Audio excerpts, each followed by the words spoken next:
kita adalah supaya Tuhan menepati janji yang diucapkannya, ya, janji yang diikrarkannya, saudara, supaya Tuhan memenuhi dan tidak mengingkari janji. Ya sudah, tentu saya dan saudara harus yakin kalau Tuhan berjanji itu pasti dipenuhi. Amin. Tetapi saudara, karena kita itu salah caranya mengklaim janji kepada Tuhan, kita maunya kita sendiri, tidak sesuai dengan apa jalurnya firman, saudara, maka mustahil janji Tuhan terjadi. Karena kita tahu bahwa Dia sudah berjanji, lalu kita mengklaim janjinya, tetapi menurut mau kita, ya tidak bisa, ya tidak jalan. Kalau kita mau mengklaim janji firman, harus melalui jalur firman Tuhan, amin, sesuai dengan kehendaknya, ya. Mari kita akan baca bersama tema ini. 1, 2, supaya Tuhan menepati janji yang diikrarkannya. Amin. Dia sudah berikrar, bukan cuma bilang, bukan cuma bicara, ya, tapi dia mengikrarkan. Ikrar itu apa, saudara? Ya, kalau anak-anakku pramuka ada ikrarnya, ya. Ikrarnya apa? Kalau pramuka itu apa? Dasa Dharma. Nah, jadi itu ikrar, janji dari satu korps, ya saudara. Kalau cuma janji itu tidak bisa dikatakan ikrar. Tapi kalau satu komunitas, satu institusi, satu korps, maka dinamakan sebagai ikrar, ya saudara. Nah, Tuhan menepati janji yang diikrarkannya. Dia tidak berjanji pada orang di luar. Dia janji pada komunitas dia. Para eklesia, katakan eklesia. Minggu yang lalu saya jelaskan sedikit, eklesia adalah orang yang dipanggil dari kegelapan, dipanggil keluar, dan mereka membentuk eklesia atau gereja. Ya saudara, gereja namanya eklesia, ya saudara. Nah, jadi Tuhan, karena ini komunitas Tuhan, karena ini adalah keluarga Tuhan, katakan saya keluarga Tuhan, maka Tuhan Yesus berikrar kepada saya. Ya, hebat sekali, ya. Kita belum tentu berikrar sama Dia. Ya, kita bilang terima kasih sudah cukup. Kita tidak punya satu tekad, tetapi Dia berikrar sudah. Ya, kenapa? Karena kita ada di dalam komunitas Dia. Kita adalah bangsa pilihan Dia, dan Dia berikrar akan memenuhi, menepati janjinya. Itu sebab para kekasih, menurut saudara, pelajaran sore hari ini penting apa tidak? Sangat penting, supaya perjanjian-perjanjian Tuhan yang diikrarkannya. Sekali lagi, ikrar kepada satu community, kepada satu kesatuan. Ya, ikrar, bukan sekedar janji. Ya saudara, kalau saudara disumpah di pengadilan menjadi saksi atau terdakwa atau pembela, saudara itu tidak berikrar, saudara berjanji. Ya saudara, tapi kalau berikrar itu saudara di bawah bendera, biasanya memegang ujung bendera atau mencium bendera. Nah, itu satu ikrar. Saudara, Tuhan sudah berikrar dan Tuhan akan menepati janjinya. Katakan luar biasa. Tinggal saya. Apakah saya juga luar biasa? Omong. Apakah saya juga luar biasa? Ayo sekali lagi. Tuhan menepati ikrarnya kepada saya. Masalahnya sekarang, apakah saya memberikan ikrar saya, janji setia saya kepada Tuhan? Ya apa tidak? Harus apa tidak? Harus. Jadi kalau Dia saja, Allah yang Maha Kuasa, berikrar, saudara bisa bayangkan, saya tidak bisa bayang, bahwa Tuhan berikrar kepada saya. Ini luar biasa loh saudara. Pada kesempatan yang lain, pada kitab yang lain, saudara, pada terminologi yang lain, Dia berkata, sesungguh-sungguhnya aku bersumpah kepadamu. Coba, pernah saudara sumpah kepada Tuhan tidak akan meninggalkan Dia? akan memberi korban yang banyak kepada Dia? Pernahkah saudara bersumpah untuk hidup dalam kekudusan, hidup dalam kebenaran? Oh saudara, kemungkinan besar tidak. Tetapi Tuhan berikrar kepada kita, Tuhan bersumpah kepada kita. Coba. Jadi kalau saya dan saudara membandingkan tentang hal ini, saudara, maka saya dan saudara itu kita merasa rendah banget, minder wardeh banget, tidak pede sama sekali. Tetapi Tuhan bilang, no problem, aku sudah berikrar kepada kamu, jadi aku akan menepati janjiku yang aku ikrarkan kepada kamu. Katakan luar biasa. Katakan saya bersyukur kepadanya, karena Dia berjanji menepatinya dalam nama Yesus. Amin. Para kekasih, itu sebab kita akan membaca sebuah ayat yang luar biasa dalam kitab Ulangan pasal yang ke-9, ayat yang ke-5. Para kekasih, mari dengan segenap hati kita akan membacanya. 1, 2. Bukan karena jasa-jasamu atau karena kebenaran hatimu engkau masuk menduduki negeri mereka, tetapi karena kefasikan bangsa-bangsa itulah Tuhan Allahmu menghalau mereka dari hadapanmu, dan supaya Tuhan menepati janji yang diikrarkannya dengan sumpah kepada nenek moyangmu, yakni Abraham, Ishak, dan Yakob. Amin. Katakan luar biasa. Jadi untuk memenuhi janjinya, bahkan Tuhan menghalau penghambat-penghambat kita. Saudara, ini penting sekali. Untuk bisa Tuhan memenuhi janjinya, bahkan Tuhan menghalau bangsa-bangsa dan musuh-musuh. Supaya apa? Supaya saudara ini dalam tentram, damai sejahtera menikmati janji Tuhan. Apa gunanya saudara di tengah-tengah kerumunan serigala, musuh-musuh yang hebat di sekitar dan mengepung hidup saudara. Lalu saudara hidup berkelimpahan, diberkati, sehat, bugar, senang. Apa gunanya? Ya saudara, tidak berguna. Karena saudara dilingkungi dengan lingkup hidup yang penuh bahaya maut. Itu sebab ayat ini sangat komplit sekali. Ya, bukan karena jasa-jasamu, 1, atau karena kebenaran hatimu, 2, engkau masuk menduduki negeri mereka, tetapi karena kefasikan bangsa-bangsa itulah. Nah, jadi Tuhan itu saudara melihat ada musuh-musuh Israel di sekitarnya, lalu musuh-musuh ini dihancurkan oleh Tuhan. Saudara, jadi Tuhan bikin beres lingkungannya. Setelah lingkungannya aman, damai, saudara, Tuhan memberi sejahtera, yaitu Tuhan memberi perjanjiannya ditepati kepada kita. Saudara yang kekasih, Tuhan menurut saya, ya sudah pasti itulah dia. Sempurna pada jalan dan pikirannya. Tidak sama seperti manusia. Manusia terpintar sekalipun, saudara, tidak bisa memikirkan begitu hebat. Tetapi Tuhan Allah kita luar biasa. Dihalau, dihabisin semua yang membuat saudara kemerungsung, yang membuat saya menjadi kecil hati, yang membuat kita menjadi deg-degan. Aduh, aku tambah diberkati, tambah banyak musuhku. Tambah banyak orang yang mau menerkam dalam hidupku. Wah, itu bukan dari Tuhan. Itu bukan cara Tuhan. Tuhan mau memberesin, habisin semua yang membuat saudara menjadi deg-degan, khawatir, ketakutan, trauma.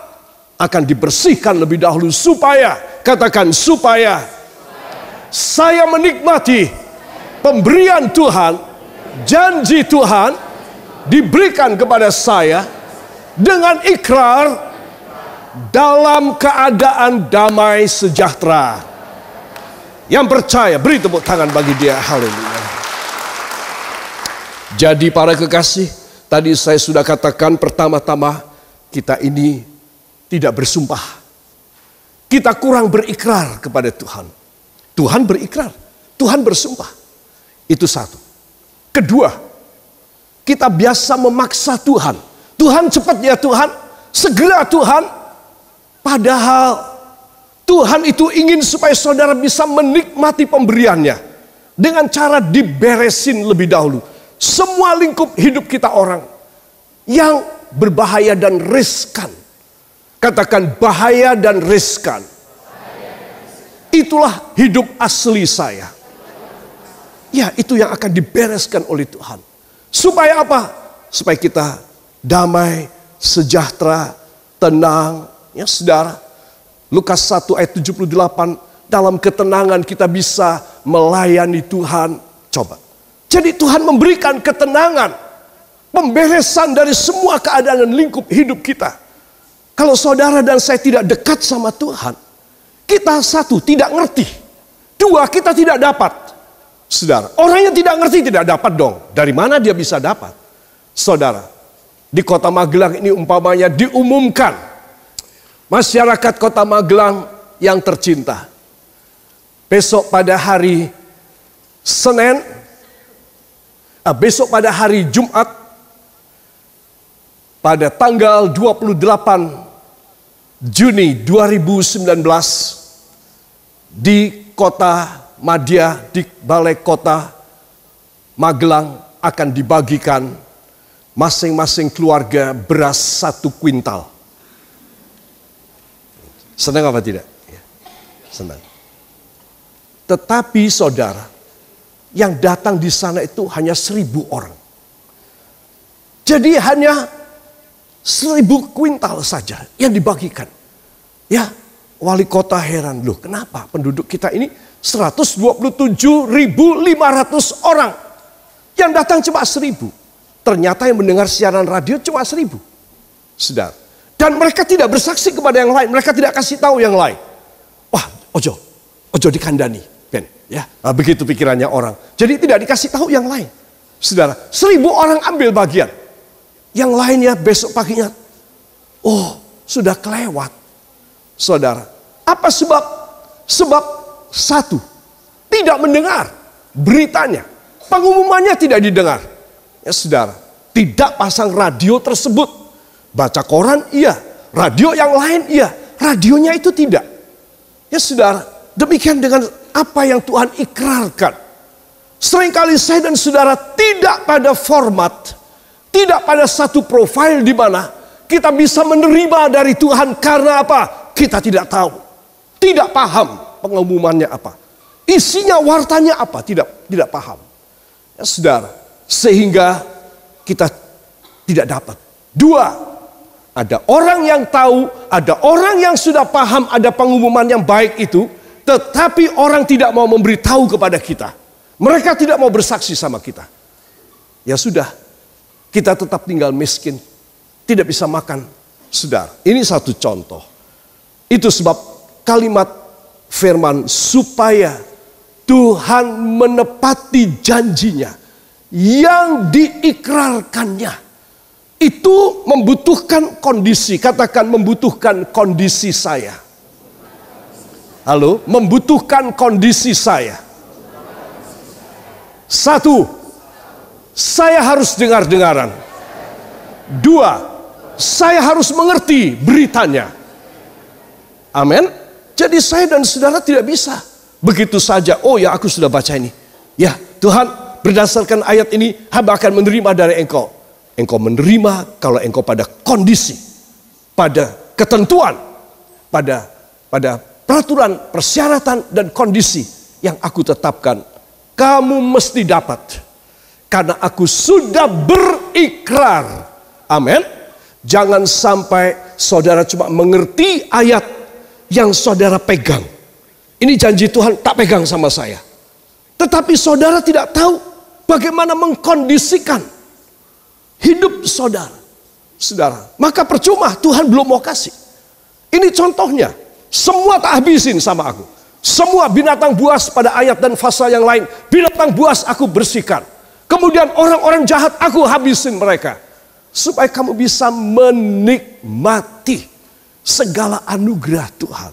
Itu sebab para kekasih, dengan pendahuluan ini saya akan masuk bersama dengan saudara pada riwayat hidup kita. Tidakkah seringkali kita terkapar seperti petinju ini? Saudara, dia sudah bertanding dan dia kedapatan knockout. Saudara, dia tidak bisa mengalahkan musuhnya. Dia harus menerima fakta, aku kalah. Aku tidak sebaik dia, aku tidak sekuat dia. Saudara, seringkah kita menderita kejadian ini? Saudara, padahal kita setia katakan sama Tuhan. Kita baca Alkitab di rumah. Saudara, kita ikut pelayanan pekerjaan Tuhan. Entah kita mengalami hidup semacam ini. Saya mendapatkan tidak jarang, alias sering terjadi, bahwa seorang yang melayani Tuhan, seorang anak Tuhan, itu tadi, karena tidak dibersihkan lingkup hidupnya, saudara, maka dia tidak bisa menikmati segala janji Allah. Hidupnya adalah hidup yang terkapar semacam ini. Saudara, kita harus menyadarinya, ya. Kalau saya dan saudara menyadarinya, maka Tuhan akan memberi kepada kita kemenangan. Amin.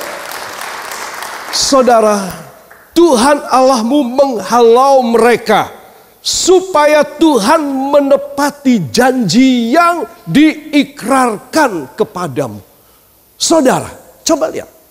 Tuhan menghalau mereka, dibersihin. Kalau saya dan saudara menyadari, iya, hidup saya, lingkungan hidup saya, ataupun pekerjaan saya, atau semua yang ada terkandung dalam hati dan pikiran saya, semuanya tidak beres. Semuanya musuh Tuhan. Maka saudara harus minta, Tuhan, tolong sucikan hamba, bereskan lingkungan hidup hamba ini, supaya engkau menghalau mereka, dan dengan demikian engkau menepati janjimu kepada saya. Amin. Jadi saudara, saya mau tanya, sebelum Tuhan menepati janji kepada kita orang, apa yang Tuhan mau lakukan? Menghalau. Apakah saudara rela segala keadaan negatif dihalau oleh Tuhan? Ya saudara, itu sebab para kekasih semua katakan, puji Tuhan. Angkat tangan saudara. Terima kasih Tuhan. Puji Tuhan. Saya mendapatkan Tuhan dan Juru Selamat yang sempurna pada cara berpikir dan jalannya. Dalam nama Yesus, pasti hidup saya dipenuhi anugerah yang luar biasa. Ucapkan terima kasih engkau yang percaya. Terima kasih Bapa. Kami percaya bahwa bila kami mengerti akan firman, maka kami akan menerima engkau punya janji, kau tepati. Dan situasi kondisi kami sudah mapan, sudah tepat. Semua yang tidak baik engkau menghalau dari kami. Hanya di dalam nama Tuhan Yesus Kristus, Juru Selamat dan Penebus kami. Dan kita yang percaya mengaminkan. Amin. Para kekasih, marilah kita akan melihat sebuah kisah, supaya kita belajar menghargai pemberian dan ikrar janji Tuhan. Amin. Tolong dibuka pada 2 Tawarikh pasal yang ke-14, ayat yang ke-9 sampai 12. Pasal 14 berkisah tentang Raja Asa. Katakan Raja Asa. Saudara, Asa adalah salah satu keturunan Daud yang luar biasa, hebat. Dan Asa ini mempunyai kisah yang agak panjang yang dituliskan, saudara, dalam kitab Raja-Raja dan kitab Tawarikh, diulangi pada kitab Tawarikh. Saudara, pada salah satu episode hidup pemerintahan Raja Asa, saudara, bila saudara melihat peristiwa yang akan saya ajak saudara membaca, ini hebat sekali. Ya saudara, apa sebab? Sebabnya ada pada ayat 2. Mari kita akan baca ayat 2. 1, 2. Asa melakukan apa yang baik dan yang benar di mata Tuhan Allahnya. Amin. Itu yang Asa lakukan. Dia, ayat 3, dia membuang segala mezbah korban berhala. Mezbah korban berhala. Jadi dewa-dewi juga dikasih korban melalui memotong hewan dan lain sebagainya. Memotong anak lakinya, memotong anak perempuannya. Ya saudara, itu ada begitu banyak di Israel. Saudara bisa bayangkan, dia mau dia mau berpihak kepada Allah. Itu sebab Asa melakukan yang baik, menghancurkan semua tugu-tugu berhala, bukit-bukit pengorbanan, tiang-tiang berhala dihabisi. Dan karena itu, saudara, katakan, dan karena itu Asa menerima berkat luar biasa. Saudara, penting sekali anak-anak Tuhan, lingkungan hidupnya harus bersih. Betul apa tidak? Perjanjian Tuhan itu dahsyat loh saudara. Tetapi kalau Tuhan melihat lingkunganmu tidak beres, anakku, aku nggak bisa kasih sama kamu. Sorry, tidak bisa kasih. Jadi kamu harus bikin bersih dulu. Makanya tadi dalam Ulangan, Tuhan memberesin semuanya. Ya, bangsa-bangsa yang jahat di sekitar Israel, semua dihabisin. Binatang buas dihabisin. Coba, Tuhan ingin supaya saya dan Anda ada pada satu statuta, pada satu posisi yang nyaman, yang damai dan sejahtera. Itu nomor satu. Baru nomor dua, apa? Janji Tuhan ditepati, digenapi. Jadi jangan dibalik. Ya, seringkali kita keburu-buru, kita terkejar. Tuhan berkati saya lebih dulu. Tuhan bilang, aku tidak bisa berkati kalau kamu tidak beres lingkungannya. Itu sebab anak-anak Tuhan penting kita selalu disucikan. Amin. Nah, dari pendahuluan ayat 2 kita tahu ya siapa Raja Asa ini, kemenangannya hebat. Kita akan baca ayat 9 sampai dengan ayat yang ke-12. 1, 2. Serah, orang Ethiopia itu maju berperang melawan mereka dengan tentara sebanyak, salah apa tidak? Sebanyak 1.000.000 orang dan 300 kereta. Ia sampai ke Maresa. Lalu Asa maju menghadapinya. Mereka mengatur barisan perangnya di lembah Sefata dekat Maresa. Kemudian Asa berseru kepada Tuhan Allahnya, ya Tuhan, selain daripada Engkau, tidak ada yang dapat menolong yang lemah terhadap yang kuat. Tolonglah kami ya Tuhan, Allah kami, karena kepadamulah kami bersandar, dan dengan namamu kami maju melawan pasukan yang besar jumlahnya ini. Ya Tuhan, Engkau Allah kami. Jangan biarkan seorang manusia mempunyai kekuatan untuk melawan Engkau. Dan Tuhan memukul kalah orang-orang Ethiopia itu di hadapan Asa dan Yehuda. Orang-orang Ethiopia itu lari. Amin. Saudara, kalau Alkitab mengatakan 1.000.000 orang itu berapa ribu? Berapa ribu orang? 1.000 ribu. Jadi betul-betul 1.000.000. Ya tidak dikatakan yang datang 10.000, yang datang bilangnya 1.000.000. Tidak. Saudara, 1.000.000 benar. Banyak sekali nih tentara. Kayak air jalan. Wah, benar-benar mengerikan. Melihatnya berjalan sudah ngeri. Saudara, sampai Asa dalam doanya bilang begini, Tuhan, dengan namamu, karena kepadamulah kami bersandar, dan dengan namamu kami maju melawan pasukan yang besar jumlahnya ini. Saudara yang kekasih, 1.000.000 orang. Saudara bisa bayangkan 1.000.000 orang. Kayak apa banyaknya, semua memakai senjata, pakai pakaian perang, Dan disebutkan di sana ada 300 kereta perang. Ayat yang ke-9.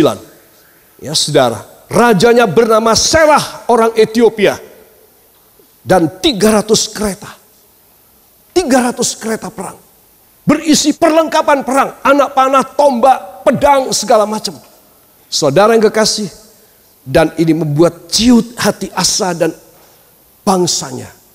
Tetapi saudara, orang itu kalau rohani, katakan, bila saya rohani, kegelisahan dan kekhawatiran, ketakutan dan ketidakberdayaan hanya berlangsung sebentar. Yang percaya beri tepuk tangan bagi dia. Asa tahu dengan jelas 1 juta orang. Ini tidak main-main, zaman dulu juga sudah ada. Ya saudara, yang namanya spion, yang namanya mata-mata itu sudah ada. Ya, mereka bisa memata-matai benar pengumuman dalam negerinya Serah orang Ethiopia ini memang benar dikerahkan. Ya saudara, persis 300 kereta perang dengan perlengkapan senjata cadangan di sana. Kemudian juga kereta yang ditutupi dengan besi yang berani menerobos pasukan Israel dan Yehuda. Bagaimana bisa menang? Orangnya sejuta yang mau ngelawan. Saudara yang kekasih, tetapi Asa pintar sekali. Katakan, Asa pintar sekali. Saya juga bisa pintar bila saya memakai cara Asa. Apa caranya, saudara? Saudara berseru kepada Tuhan Yesus semua kemustahilan. Tuhan, kami jumlahnya cuma sedikit. Musuh kami 1 juta orang. Tuhan tolong bantu kepada kami. Ya, dalam doanya, tolong kami ya Tuhan Allah kami, karena kepadamulah kami bersandar, dan dengan namamu kami maju melawan pasukan yang besar jumlahnya ini. Ya Tuhan, Engkau Allah kami, jangan biarkan seorang manusia mempunyai kekuatan untuk melawan Engkau. Katakan, doa yang dahsyat. Saudara, ketika saya dan saudara berdoa, harusnya sedahsyat, susunan intisarinya sedahsyat itu. Kita tidak sedang mengalami 1 juta tentara musuh. Kita mengalami keadaan ekonomi yang seret barangkali. Kita mengalami sakit, peperangan dengan penyakit. Kita mengalami peperangan dalam ketidakharmonisan dalam rumah tangga. Kita menghadapi begitu banyak peperangan untuk mengatur anak-anak keturunan kita supaya mereka boleh takut kepada Tuhan dan berhasil. Kita menghadapi front-front peperangan yang berbeda dengan Asa. Tetapi saudara, dalilnya, pola doanya ini dahsyat sekali. Terima kasih Tuhan buat kemurahan Engkau kembali bagi kami malam hari ini. Hanya Engkaulah Tuhan penolong kami. Hanya Engkaulah kekuatan kami Tuhan. Tanpa Engkau kami tidak mempunyai kemampuan sedikit pun. Perkara-perkara besar yang harus kami hadapi, semuanya di luar kemampuan kami. Tetapi dengan Engkau, kalau Engkau bekerja, maka sungguh pekerjaan Engkau sempurna adanya. Tidak terbatas kuasa-Mu, sungguh luar biasa yang sanggup menolong kami. Kami akan mengalami apa yang dialami oleh Raja Asa. Engkau berperang ganti kami, dan kami boleh berdiam diri di hadapan hadirat-Mu. Tetapi kami akan mengucap syukur buat pekerjaan yang besar yang Kau kerjakan bagi kami. Terima kasih Bapa. Kami persembahkan segala ucapan syukur kami bagi kemuliaan nama Engkau Tuhan. Hanya di dalam nama Tuhan Yesus Kristus, Juru Selamat dan Penebus kami. Dan kita yang percaya mengaminkan. Amin.